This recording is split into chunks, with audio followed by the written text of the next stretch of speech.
I want to go back to the bill of divorce. Okay, let's go back to the old landmark. Yeah, let's go back to the old landmark. Um, there is a teaching in the Old Testament about bills of divorcement. Um, in Exodus, in Deuteronomy, and it goes all the way up to the phenomenal story in Proverbs 31, Lemuel's mother tells him, teaches him the prophecy, the story of two marriages, where we get the The virtuous woman, the virtuous woman. the doctrine of the virtuous woman, which is false in the church, and they walk around thinking they're a virtuous woman, not realizing that what the entire text says. In that, when a man was to go to war, a general was to go to war, he would place a bill of divorcement in the right hand of his wife. The bill of divorcement secured the household, because if you fell at the sword of someone else, all of your spoils, everything that belonged to you, now belonged to them. And so the story of David and Bathsheba, Bathsheba is dwelling at her father's house because she's under the bill of divorcement covenant. And so her father has to take care of her as long as Uriah is out to war. And so David is technically not committing adultery. He's a fornicator because she's not married to him because of the bill of divorcement. Right. And we started off the conversation by saying how that 10 years ago, we started having this conversation at a time when I was going through a very, very difficult, dark time, but I didn't tell you at that moment. And in going through that, I've never been one to even believe that I was a prophet. If God gave me a word, I would say to the person, I'm not a prophet, but the things I speak come out of the heart of God. And many times I was more on than the person who called himself prophet. But anyway, Yeah. it was in that I had been, for a few moments, divorced from ministry, but having to still do ministry because ministry was how I ate. And I had to be very, very careful, because it's in that moment where the dark, strange spirits comes in at.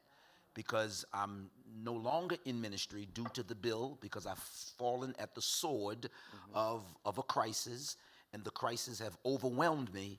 But I'm skillful enough to do the ministry if I do not allow my heart to be, or the wounding of my heart to give into that dark oppression. The children of this world are wiser than the children of light. So I had light, but the light was not bringing anything to me, so I had to go to the children of this world. Actually, the scripture says the children of this world are wiser in their generation. In their generation. So you have to figure out what generation, millennial, what generation that we're in order to be able to speak to that particular generation that did, to bring light to their darkness, and we need a little bit of their darkness brought to our light. That sounds a little spooky, but it is so. That's very interesting. A matter of fact, I even spin on that, and I take a little liberty, is that says the children of this world are wiser in their generation. I like to even look at that, not just a period of time, but in their ability to generate.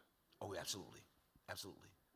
Because I agree with you, because the story was talking about coming up with crafty ways of generating income, because he had lost his, I think it's Luke 16:16, he had lost his job as being a steward. He had squandered it.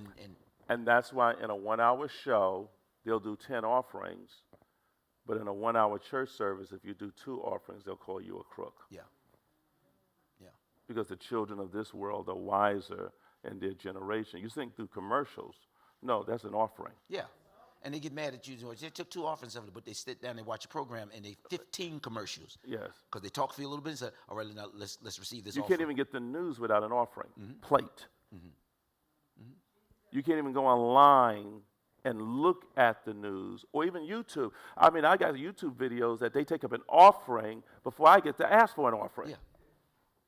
Called commercial. Yeah. The children of this world are wiser in their generation. And the ones who think they're smart, when the offering is being, the offering plate is being passed on the internet and YouTube, they go to the skip thing. They skip it. And sometimes they needed that advertisement to carry them to their next level. because the advertisement is connected somehow or another to the message that the person is going to give. Wow. Yeah. So back to that thing, and we'll move real quickly. So I did mention the word divorce. I'm not bothered by that, what have you, but I do know that this is when the conversations, when we started having the conversations. And then we did, 7 years ago, we did one meeting where we did a prophetic summit, and brought all the sons and ministry, the young ones and what have you, and it was like you getting ready to come back into, we had that discussion. Right. And then now that we're here, and we've come to this particular place, and I think that when you start talking about having a strategy and tactic and implementation, and everyone comes to our Walmart. It's sort of like Sears and Roebucks. That they used to be Robot of the Walmart of times past. Everyone is coming here and they have their little kiosks set up, and the way I see you is teaching us how to work effectively from our kiosks. We don't all have to own the whole store, but a kiosk in the path of where all the traffic is. Yes. What do we provide?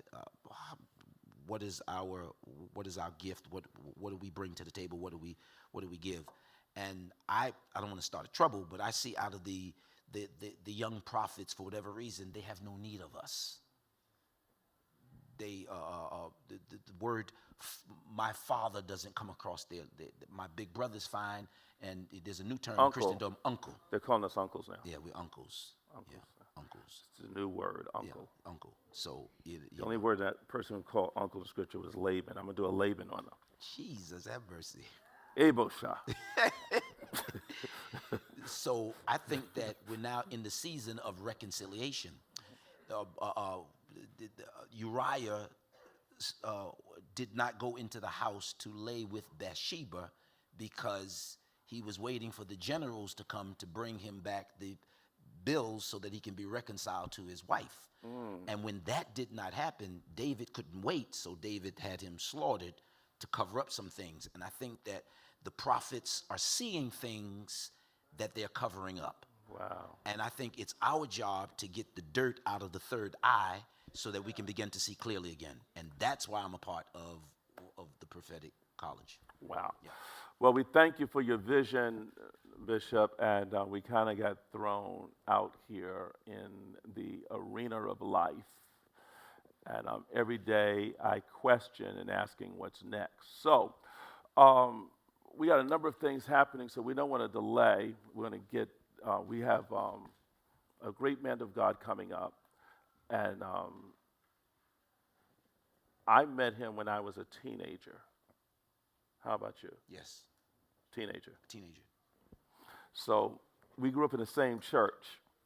But I met him at 317 Clinton Avenue when he came for C.R. Johnson, when the Brooklyn Tabernacle started. Yep, right there in the Masonic Temple. At the Masonic Temple. Right. I was the first wedding they did there. Wow. That's right. I was on the deacon board. Yeah. Wow. I was a prophesying deacon.